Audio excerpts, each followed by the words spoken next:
అసలు ఆ phone tapping ఏదో మీకు పిచ్చి పట్టుకున్నది కానీ ముఖ్యమంత్రికి ఫోన్ ట్యాపింగ్ ఏమైనా సంబంధం ఉంటారా రాహుల్ ఇంత పెద్ద సీనియర్ లీడరు ముఖ్యమంత్రి gets reports from the intelligence department వాడు ఎట్లా తీసుకొచ్చిన రిపోర్ట్ మాకెట్లా తెలుస్తుంది నాకు అర్థం కాదు వాడు ట్యాపింగ్ చేసిండా టూపింగ్ చేసిండా డబ్బులు ఇచ్చిండా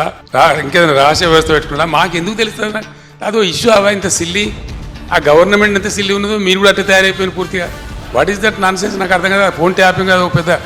ఫినాయిల్ పెట్టి నోలు కట్టుకునే పరిస్థితి తెస్తా ఉన్నారు ఎవరో కొందరు బాగాగాలు పని లేక ఫోన్ ట్యాపింగ్ తోకట ఏం ట్యాపింగ్ అయినా నాకు అర్థం కాదు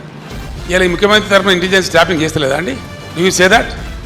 ప్రతి ప్రభుత్వానికి ప్రపంచంలో గూఢచార వ్యవస్థ లేని ప్రపంచమే ఉండదు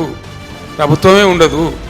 వాళ్ళు సమాచార సేకరణ చేసి ప్రభుత్వానికి ఇస్తారు సాయంత్రానికి పొద్దున్న early morning every morning intelligence comes and brief the chief minister about the law and order situation చాలా ఉంటుంది మన హైదరాబాద్లో పేరులు జరిగినాయి అట్లాంటిది ఏదైనా ఉంటుంది ఇంకేదైనా ప్రమాదాలు ఉంటాయి కొన్నిసార్లు కొన్ని విచిత్రమైన దొంగల ముఠాలు వస్తాయి అట్లాంటివన్నీ కూడా సమాచారం సేకరించి ఇస్తూ ఉంటారు ఏం చేయాలో చెప్తారు దాన్ని బట్టి గవర్నమెంట్ ఏంటంటే వివిధ శాఖల అధికారులకు అప్రమత్తం చెప్పి కల్తీ విత్తనాలు ఉంటుంది దాని మీద కూడా ఇస్తారు వాళ్ళు ట్యాపింగ్ చేస్తాడా టూపింగ్ చేస్తాడా మాకేం తెలుస్తుందా నాకు అర్థం కాదు no minister is concerned with that no chief అసలు కన్సర్న్ ఉండదు we are only concerned with the reports given by the intelligence the way the brought the report we don't know that is purely internal matter of the police department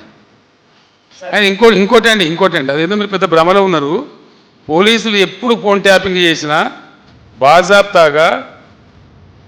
telegraph act ప్రకారం 1869 telegraph act ప్రకారం బాజాబ్తా రాష్ట్ర home secretary permission తీసుకొని చేస్తారు permission లేకుండా చెయ్యరు ఇది ఇంగితమైన ప్రతి ఒక్కరికి తెలుసు ఇది తెలియకుండా అదేదో పెద్ద భయంకరమైన వ్యవహారం అన్నట్టు దాని ఏదో రోగమట్టం ఏదో కొండందో వెలకబట్టుకున్నాం అన్నట్టు ఏం బట్టి ట్రాష్ గ్యాస్ దాంతో ఏం అయ్యేది మీరు ఆ భ్రమలు ఉండకండి